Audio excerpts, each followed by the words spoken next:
Hello friends, welcome to your channel catalyst Soni and this is Soni Singh.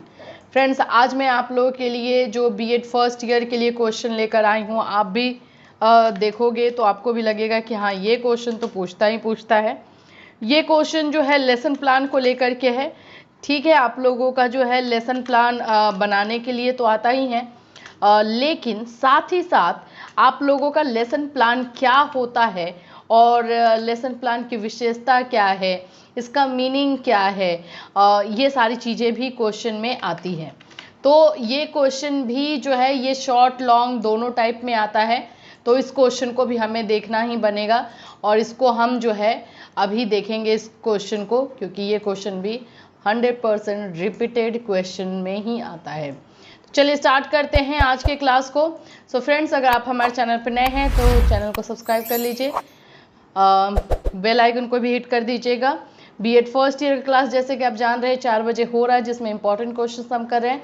साथ ही साथ चौधरी चरण Singh university का जो है पेड क्लास हमारे चैनल पर कंडक्ट करवाया जा रहा है और बिहार बीएड एंट्रेंस का भी पेड क्लास जो है कंडक्ट करवाया जाता है। तो जो लोग भी रजिस्ट्रेशन करवाना चाहते हैं, जो व्हाट्सएप नंबर दिया गया है उस पर मैसेज कर सकते हैं। चलिए, सब ये क्वेश्चन आता कैसे है वो देखिए। पाठ योजना का क्या अर्थ है, पाठ योजना की परिभाषा दीजिए, पाठ योजना की विशेषता बताइए, पाठ योजना का महत्व क्या है, इसकी आवश्यकता क्या है, इस तरह के क्वेश्चन आते हैं। मैं अभी प्रीवियस ईयर के सारे क्वेश्चन देख रही थी मेथड पेपर में, तो ये क्वेश्चन मुझे रिपीटेड बहुत बार मिला है, कभी विशेषता के साथ तो कभी परिभाषा के साथ, कभी शॉर्ट में कभी लॉन्ग में, दोनों जगहों पे ये क्वेश्चन मिला है। तो इसलिए इस क्वेश्चन को आइए देख लेते हैं। सबसे पहले तो मीनिंग समझेंगे। पाठ योजना से आशय शिक्षा की, देखिए अगर नॉर्मली कॉमन लैंग्वेज में आपको बोलूँ ना कि पाठ योजना या लेसन प्लान क्या है, तो लेसन प्लान का मतलब होता है कि शिक्षक जो टीचर होता है अपने आप को रेडी करता है क्लासरूम में जाने से पहले। जो क्योंकि हम अगर प्लानिंग के साथ कोई काम करते हैं तो आप भी जानते हो कि वो बहुत अच्छे तरीके से होता है, उसको सही तरीके से हम कर पाते हैं। और क्लास में जाके पढ़ाना, बच्चों का फ्यूचर बनाना, या वो जो है वो छोटी मोटी बात तो है नहीं। आप पूरे देश का फ्यूचर बना रहे हो, पूरे कंट्री का जो है फ्यूचर आपके हाथ में है, तो उसके लिए तो स्पेशल प्लानिंग की ज़रूरत डेफिनेटली लगने ही वाली है। तो उसी को हम लोग बोलते हैं पाठ योजना या लेसन प्लान। पाठ योजना से आशय शिक्षक की उस तैयारी से है जिसमें वो कक्षा में प्रवेश करने से पहले यह निश्चित कर लेता है कि उसे विद्यार्थियों को क्या, क्यों, कैसे और किसकी सहायता से पढ़ाना है। मतलब जो भी चीज़ें वो समझाने जा रहा है वो ये देखता है कि ये बच्चों को क्या समझाना है, वो तो मेन टॉपिक। क्यों समझाना है, मतलब उसका बेनिफिट क्या होगा स्टूडेंट्स को, जिसको हम उद्देश्य निकालना बोलते हैं वो। फिर कैसे समझाना है, कैसे बच्चों को समझ में आ जाए वो। और फिर अगर इसको समझाने के लिए हम किसी की सहायता ले सकते हैं, जिसको हम टीचिंग एड बोलते हैं, जो सहायक सामग्री बोलते हैं, तो वो किसकी सहायता हम ले सकते हैं। तो इस तरह से ये सारी चीज़ों के, इन सारे क्वेश्चन का आंसर जो है हमारे लेसन प्लान में रहता है। इस प्रकार से स्पष्ट है कि पाठ योजना शिक्षक की शिक्षण के लिए एक तैयारी है जिसमें वो कक्षा में प्रवेश करने से पहले उन बहुत सी बातों को लिखित रूप में निश्चित कर लेता है जिनके द्वारा वो सहायता से उसे अपने शिक्षार्थियों को कक्षा में 1 घंटे सुचारू रूप से पढ़ाना है। तो यही लेसन प्लान का मीनिंग हुआ। अब आइए परिभाषा देखते हैं। परिभाषा में सबसे पहले देखेंगे एलबी सैड्स के अनुसार इन्होंने क्या बोला है। पाठ योजना वस्तुतः कार्य करने की योजना है, कोई काम करने का एक तरीका है, आपको पढ़ाने का आपका एक तरीका है। इसमें अध्यापक का कार्य दर्शन ज्ञान, अपने विद्यार्थियों के संबंध में उनकी जानकारी, शिक्षा लक्ष्यों का बोध, विषय वस्तु का ज्ञान एवं प्रभावपूर्ण विधियों का प्रयोग में उसकी योग्यता का समावेश होता है। ये एलबी सैड्स के अनुसार है। अब हम देखेंगे एनएल बॉसिंग के अनुसार इन्होंने क्या बोला है। तो एनएल बॉसिंग ने बोला है शिक्षण क्रियाओं तथा उद्देश्यों के आलेख को पाठ योजना कहते हैं। इनका सिंपल है कि जो शिक्षण की क्रियाएं होती हैं, जो एक्टिविटी होती है, और उस जो वो एक्टिविटी जो है जो उद्देश्यों की पूर्ति के लिए बनाया जाता है, जो उसके लिए लिखा जाता है उसको हम पाठ योजना कहते हैं। इसी तरह से बिनिंग एंड बिनिंग ने भी बोला है। तो ये 3 फिलोसफर्स के मैं डेफिनेशन लेकर आई हूँ, तो इन तीनों का आपको लर्न कर लेना है। ये मान लीजिए आपका एक मेथड पेपर में ना आए, दूसरे में तो डेफिनेटली आ ही जाएगा, ये क्वेश्चन आता ही है। या तो फिर आप लोगों के लैंग्वेज अक्रॉस करिकुलम, इसमें से भी किसी में दे सकता है, क्योंकि ये टीचिंग का पार्ट है, तो टीचिंग का पार्ट है तो ये उसमें भी आ सकता है। तो प्लीज़ इसको अच्छे से कर लीजिएगा। अब ये आप समझिए कि ये कब हम लेसन प्लान बनाते हैं। तो देखिए, जो टीचिंग का प्रोसेस होता है ना, जो बोल सकते हैं कि टीचिंग की जो एक्टिविटी होती है, टीचिंग का जो प्रोसेस होता है, उसमें जो है बहुत सारी चीज़ें काम में आती है। मतलब डायरेक्ट हमें पढ़ाने का ही काम नहीं होता, उसके पहले उसके बाद ये सारी चीज़ें जो है उसमें इंक्लूडेड होती है। तो देखिए, जो टीचिंग प्रोसेस है उसमें क्या क्या है। इस प्रकार शिक्षण व्यवस्था के सभी पक्षों में व्यवहारिक, अब देखिए शिक्षण प्रक्रिया यानी टीचिंग प्रोसेस को 3 भागों में बांटा गया है। कौन कौन से? शिक्षण से पूर्व की अवस्था, इसका मतलब क्या है, इसको हम लोग बोलते हैं इंग्लिश में प्री एक्टिव, इसको हम क्या बोलते हैं, प्री एक्टिव फेज। ठीक है, याद रखिएगा, इसको हम प्री एक्टिव फेज के नाम से भी क्वेश्चन आता है। ये होता है प्री एक्टिव फेज। ठीक है, यहाँ पे इंग्लिश में भी आप लोगों को मैं यहाँ पे लेकर आई हूँ अंतःक्रियात्मक इंटरएक्टिव फेज एंड पश्च क्रियात्मक यानी पोस्ट एक्टिव फेज। तो देखिए, शिक्षण की अवस्था इसको इंटरएक्टिव बोलते हैं, और यहाँ पे शिक्षण के बाद की अवस्था को जो हम बोलते हैं पोस्ट एक्टिव फेज। तो ये तीनों फेज क्या है, तो ये जो है पढ़ाने से पहले की जो भी प्रक्रिया होती है, जो वही लेसन प्लान बनाना, हमें पढ़ाने जाने से पहले सारा क्लासरूम में हमें क्या क्या करना है, कौन सा टीचिंग मेथड यूज़ करना है, कौन सी सहायक सामग्री यूज़ करनी है, किस तरह से पढ़ाना है, बच्चों से क्वेश्चन कैसे करने, सभी चीज़ों का प्लानिंग हम जो करते हैं वो लेसन प्लान में होता है। मतलब कि हमारा जो शिक्षण से पूर्व की अवस्था है ये लेसन प्लान में आता है। ठीक है, लेसन प्लान जो है इसी के अंतर्गत आता है। शिक्षण की अवस्था यानी कि जब हम क्लासरूम में पढ़ाते रहते हैं तब की है। शिक्षण के बाद की अवस्था यानी कि हमारे पढ़ाने के बाद का जो काम होता है। तो पढ़ाने के बाद का क्या काम होता है, वो होता है इवैल्यूएशन का काम, मूल्यांकन का काम। पढ़ाने के बाद हम एग्ज़ाम लेते हैं, टेस्ट लेते हैं, बच्चों से पूछते हैं कि कैसा हुआ, कि क्या नहीं हुआ, फीडबैक लेते हैं। तो ये सब काम जो है शिक्षण के बाद की अवस्था है। आई होप कि ये समझ में आ गया होगा। प्री एक्टिव फेज के तहत ही जो है हमारा लेसन प्लान आता है। पाठ योजना का संबंध शिक्षण से पहले की अवस्था है। ठीक है, अभी मैंने आपको जो बताया वही। इस अवस्था में शिक्षक को शिक्षण से संबंधित विभिन्न क्रियाओं को नियोजन करना पड़ता है। साधारण भाषा में शिक्षक अनुदेशनात्मक उद्देश्य को प्राप्त करने के लिए जिन क्रियाओं को कक्षा में करता है उन्हें नियोजित ढंग से लिख देना ही पाठ योजना कहलाती है। तो उसी चीज़ों को जो है वो लिख लेता है कॉपी में, अपने लैपटॉप में, कंप्यूटर में आप कर लेता है, उसको एक अरेंज कर लेता है उन सारी चीज़ों को, उसको हम लेसन प्लान कहते हैं। यही क्वेश्चन मुझे बहुत बार दिखा है, पाठ योजना की विशेषता। ये शॉर्ट में आया हुआ क्वेश्चन था, अकेला था, लेकिन कहीं कहीं पे पाठ योजना की परिभाषा और इसकी विशेषता लिखे, ये लॉन्ग में भी आया हुआ था। तो इसको ध्यान से देखिएगा। अभी जो 4 बजे का क्लास आप लोग को करवाया जा रहा है, इसमें कोई भी क्वेश्चन छोड़िएगा, मैं सारा क्वेश्चन करके जाइएगा, सभी यूनिवर्सिटी के लिए है। बार बार मुझसे ये क्वेश्चन पूछा जा रहा है, मैम क्या ये हमारे यूनिवर्सिटी में है? यस, अभी हम जो क्वेश्चन कर रहे हैं वो सभी यूनिवर्सिटी में है, सभी के सभी यूनिवर्सिटी में। पर्टिकुलरली मैं पेपर नहीं बता रही हूँ, ये ज़्यादातर मैथड पेपर का ही क्वेश्चन हम लोग कर रहे हैं। सभी मैथड पेपर में पूछता है, लेकिन पूछता ही है। अब आइए विशेषता को देखें। तो सबसे पहले तो पाठ योजना का लिखित होना आवश्यक है। पाठ योजना का लिखित होना आवश्यक है, ये पहली इसकी विशेषता है। दूसरा है, पाठ योजना में सामान्य और विशेष उद्देश्य को स्पष्ट रूप से लिखना चाहिए। देखिए, ये आप लोग बोलते हो ना कि मैम उद्देश्य में क्या दोनों उद्देश्य लिखना जरूरी है? बिल्कुल। एक होता है जनरल एम्स, मतलब कि आप हिंदी पढ़ा रहे हो, ठीक है, तो हिंदी पढ़ा रहे हो तो इससे क्या होगा, तो हिंदी आप पढ़ा रहे हो तो बच्चों को जो हिंदी समझ में आएगा, हिंदी भाषा बोलेंगे, वर्ड्स को समझेंगे, ठीक है। हिंदी में ही आप संज्ञा पढ़ा रहे हो, तो जो सामान्य उद्देश्य हुआ वो आपके हिंदी से रिलेटेड हुआ, जनरली जो है उससे बच्चों को जो समझ में आएगा वो, विशिष्ट उद्देश्य का मतलब हो गया पर्टिकुलर जो आप टॉपिक पढ़ा रहे हो उसमें बच्चे जो है मास्टर होंगे, वो टॉपिक जो पढ़ा रहे वो क्या होता है, किसे कहते हैं, उसमें से अगर उसको किसी के साथ फाइंड आउट करना रहा वो कर पाएंगे। मतलब उसकी जो है हर चीज़ों की बारीकी को वो समझ पाएंगे। तो ये होता है विशिष्ट उद्देश्य।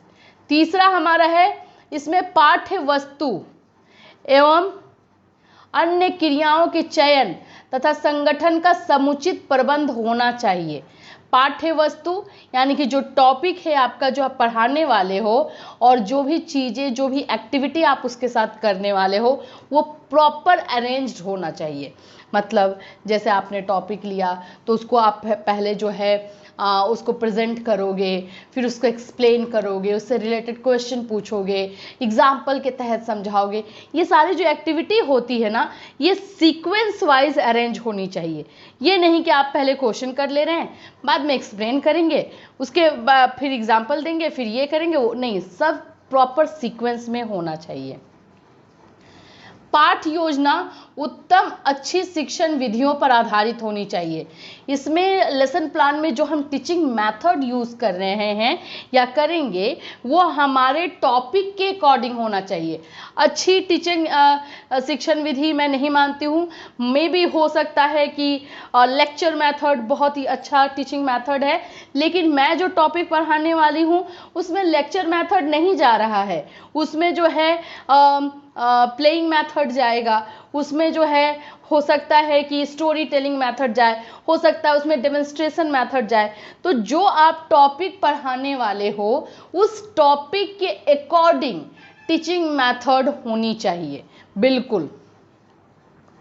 पाठ योजना में प्रसंग एवं पाठ्यक्रम लिखे होने चाहिए। मतलब कि जैसे आप क्लास 11th का पढ़ाने वाले तो 11th का जो करिकुलम है उसमें आपका जो भी चैप्टर आप पढ़ा रहे हो तो उसमें वो उनके करिकुलम में है या नहीं वो क्लियरली लिखा हुआ होना चाहिए। यह पूर्व पाठ से नवीन पाठ को संबोधित करे। ये भी बहुत ज़रूरी है कि बच्चे को जो आप पढ़ा रहे हो वो उसके पहले से पुराने वाले पाठ से कनेक्शन हो उसका। अभी ये बिल्कुल ही नहीं नया चीज़ ना लेकर आ जाओ जो उसके पाठ से उसके चैप्टर से उसके लेसन से रिलेटेड ही नहीं है। तो जो भी चीज़ें पढ़ाओ उसके प्रीवियस नॉलेज से उसको कनेक्ट करना। इसमें बालक को अच्छे कार्य देने की व्यवस्था हो। बच्चे को जो आप बच्चे को एक्टिविटी में जो इंक्लूड करो वो सही तरीके से करो। पाठ योजना में व्यक्तिगत भेदों पर ध्यान रखने की समुचित स्थान हो, क्योंकि हर बच्चा एक दूसरे से अलग होता है। तो जब भी आप पाठ योजना बनाओ तो इन सारी चीज़ों को ध्यान दो कि सभी बच्चों को समझ में आए, मोस्ट ऑफ बच्चों को समझ में आ ही जाए। सभी बच्चों की इंडिविजुअल डिफरेंसेस को ध्यान में रखकर बनाना। पाठ योजना में मूल प्रश्न सम्मिलित होने चाहिए, जो मेन क्वेश्चन होते हैं आपके टॉपिक से रिलेटेड वो आप इंक्लूड करो। पाठ योजना में विषय, समय, कक्षा, विद्यार्थियों के औसत आदि भी लिखे होने चाहिए। आप जैसे ऊपर में हम लोग लिखते हैं ना कि सब्जेक्ट क्या है, कितने समय के लिए ये लेसन प्लान आपने बनाया है, 40 मिनट चलेगा, 35 मिनट चलेगा, क्लास कौन सा है, स्टूडेंट्स उसमें कितने हैं, ये सारी चीज़ें जो है हेडिंग में ऊपर में इंट्रोडक्शन में लिखा हुआ होना चाहिए। पाठ योजना में संपूर्ण पाठ की रूपरेखा या सारांश हो। पाठ योजना में महत्वपूर्ण उदाहरण निहित हो, एग्जाम्पल दिए गए हों जो भी टॉपिक आप पढ़ा रहे हो उसमें। पाठ योजना में प्रेरणादायक विधियों का प्रयोग किया जाए, जो भी टीचिंग मेथड हो मोटिवेटिंग हो। पाठ योजना में इस बात पर ध्यान दिया जाए कि तात्कालिक पक्ष आगामी परिस्थिति में प्रविष्टि हो, मतलब कि जो आप अभी पढ़ा रहे हो वो उनको आगे जा कर के भी काम आए। तो ये विशेषता हुई। इसमें से मैंने 14 जो है विशेषता कैरेक्टरिस्टिक लाई हूँ।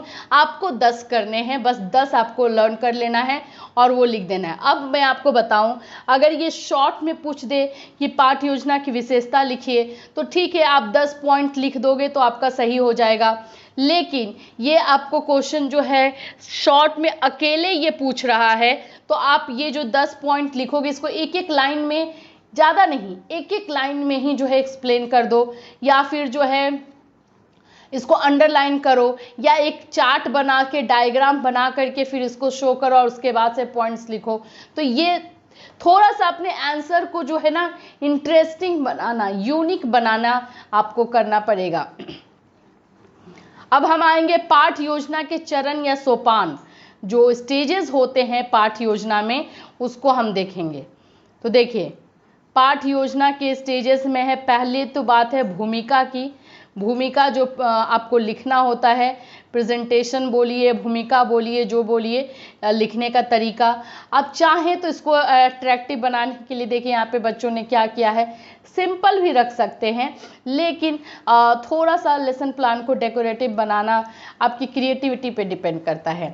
तो देखिए, जैसे मैंने आपको बताया ना कि ये आपको लिखना पड़ता है, ये दिनांक, डेट, कक्षा, समय, विषय, प्रकरण, यानी कि आपका टॉपिक है ये। फिर उसके बाद ये आपका प्रकरण है, टॉपिक है सभी जन एक है, भाग 1 नागरिक शास्त्र का है ये। फिर लर्निंग आउटकम, यानी कि यही उद्देश्य ही है, बच्चे अपने देश की विविधता में एकता को बता पाएंगे, इस तरह से है। फिर सीखने की सामग्री आप क्या यूज़ करें, चार्ट यूज़ कर रहे हैं। सीखने सिखाने की प्रक्रिया है, तो इसमें चरण 1 में कैसे होगा, इस तरह से है। आगे लेसन प्लान का जो है मैं इसमें आपको दी हुई हूँ कि किस तरह से बनाना है।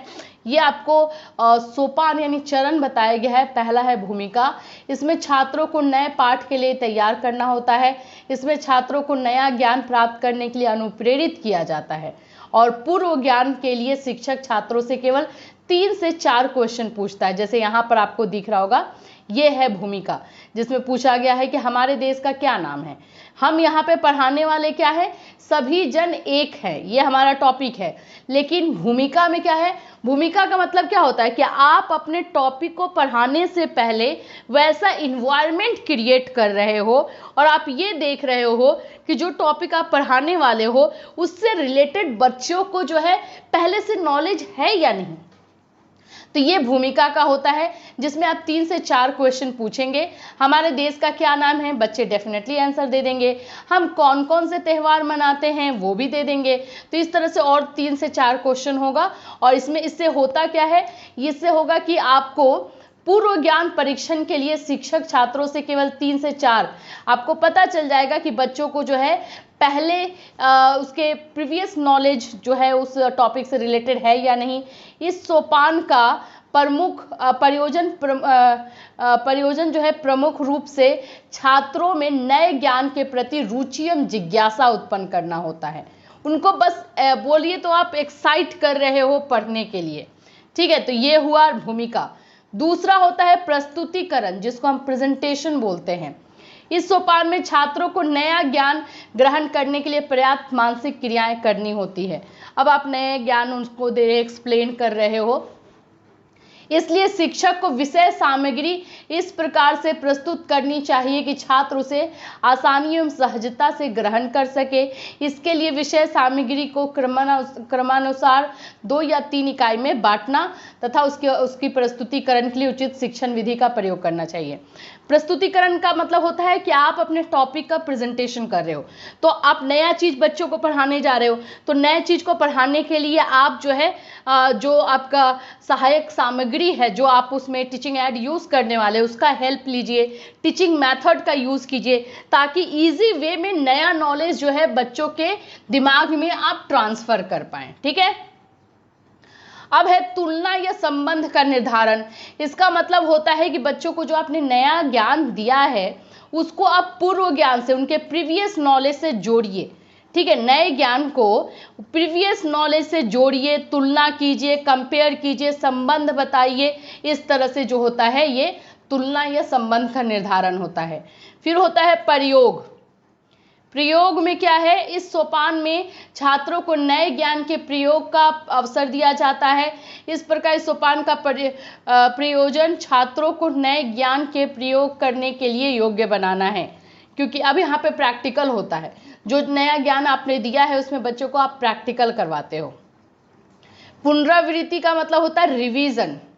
इस सोपान में संपूर्ण पाठ की संक्षिप्त रूप से पुनरावृत्ति की जाती है कि आज हमने क्या क्या पढ़ा, ये सारे पॉइंट्स किए, उनका जो है प्रैक्टिकल भी आप देखते हो, तो ये सारी चीज़ें जो होती है। तो ये 5 स्टेजेस जो होते हैं वो लेसन प्लान के होते हैं, जिनको बोल सकते हैं यूज़ करना मस्ट होता है। ठीक है, अब पाठ योजना बनाने से पूर्व ध्यान देने योग्य बातें। अब इसमें क्या क्या है, जिस विषय में शिक्षक पाठ योजना बनाने जा रहा हो उस विषय का उसका अच्छा ज्ञान होना चाहिए, जाहिर सी बात है। शिक्षक को बाल प्रकृति का ज्ञान होना चाहिए, चाइल्ड साइकोलॉजी का नॉलेज होना चाहिए। शिक्षक को सीखने के सिद्धांतों का ज्ञान होना चाहिए, किस तरह से बच्चों को सिखाना है। शिक्षक को कक्षा के बालकों की व्यक्तिगत विभिन्नता का भी ज्ञान होना चाहिए, इंडिविजुअल डिफरेंसेस का नॉलेज होना चाहिए। शिक्षक को शिक्षण के सामान्य सिद्धांत तथा विधियों के स्वरूप तथा उनके योग करने के संबंध में जानकारी प्राप्त होनी चाहिए। उसे शिक्षा के उद्देश्य से परिचित होना चाहिए। ये सारी चीज़ों पे आपको ध्यान देना है, जिसमें 12 है, आपको 10 ही करने हैं। ठीक है, पाठ योजना के प्रकार, तो पहले प्रकार में व्यापक पाठ योजना होता है जो कि 35 से 45 मिनट के लिए बनता है, ये नॉर्मल होता है। ठीक है, दूसरा होता है सूक्ष्म पाठ योजना, जिसको हम माइक्रो टीचिंग भी बोलते हैं, जो 5 से 10 मिनट के लिए बनाया जाता है। फिर है लिखित पाठ योजना, सभी पाठ योजनाएं जो है लिखित ही होती है। अलिखित यानी कि कुछ जो है अपने दिमाग में आप प्रिपेयर करते हो वो होता है। यहाँ पे आप देखिए पाठ योजना का जो है आपको एग्जाम्पल मैं लेकर आई हूँ। देखिए प्रस्तावना जो है, इसमें कुछ क्वेश्चन हम करते हैं ना बच्चों से, हम किस ग्रह पर रहते हैं, बच्चे बोलेंगे पृथ्वी। जीवन किस ग्रह पर पाया जाता है, पृथ्वी, इस तरह से है। देखिए विद्यालय का नाम लिखा हुआ है, दिनांक है, कक्षा 8 के लिए है, विषय जो है सामाजिक विज्ञान है, उप विषय भूगोल दिया गया है, कालांश यानी कलांश जो है 8 है, 35 मिनट के लिए है। विशिष्ट उद्देश्य, सामान्य उद्देश्य लिखा गया है पूर्ववत, और विशिष्ट उद्देश्य देखिए इतना लिखा गया है, सहायक सामग्री, पूर्व ज्ञान, इस तरह से आपको बनाना रहता है। और ये आपका एक्सप्लेनेशन होता है। एक्सप्लेनेशन आप चाहे तो 2 ही पॉइंट में करके ख़त्म करें, 4 पॉइंट में करें, 5 पॉइंट में करें, लेकिन इसी तरह से लेसन प्लान बनाया जाता है। ठीक है, तो ये एग्जाम्पल आपको समझ में आ गया, और जब लेसन प्लान का क्वेश्चन आएगा तो भी आप कर ही लेंगे। ठीक है, तो ये क्वेश्चन आप जरूर करके जाइएगा एग्ज़ाम में, क्योंकि चाहे आप किसी भी यूनिवर्सिटी के हो, ये क्वेश्चन एग्ज़ाम में आता ही आता है। आप लोग मुझसे बार बार पूछ रहे हो कि इसका आपको जो है PDF कहाँ मिलेगा, तो PDF आप लोग को टेलीग्राम पे मिलता है। टेलीग्राम लिंक जो है डिस्क्रिप्शन में दिया रहता है, आप वहाँ क्लिक करके टेलीग्राम से जुड़ सकते हैं। फिर मिलूंगी, till then have a nice day.